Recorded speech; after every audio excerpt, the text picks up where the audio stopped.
The concerns that have been raised among people that I've spoken to is if you expand Medicaid, I think the number we have in Virginia are 400,000 uninsured folks, and there's a take-up rate you've estimated, I think it's in the 70% or something less. So roughly 260 to 70,000 people will be added to our insurance rolls through Medicaid.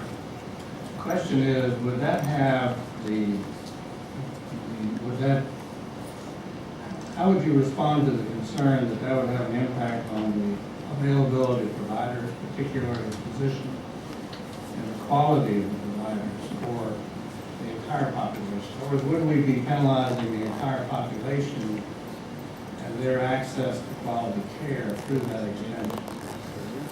Senator, the question that you've raised is one of the concerns that I had on one of the slides, that there is concern that if this large group of individuals were to enroll, that there might not be providers that are available to serve them all, or it might put pressure on the system in such a way that it would make it difficult for everyone with Medicaid coverage for care. I think it's a concern that we will have to see how it actually plays out. Part of the context that I've looked at on this is something along the following. If, let's say, 270 or 280,000 individuals are new enrollees on the current program, which is what now, around 1 million, roughly. So it's somewhere around 25 or 30% growth in the number of people on Medicaid, which is a pretty substantial growth in a short period of time.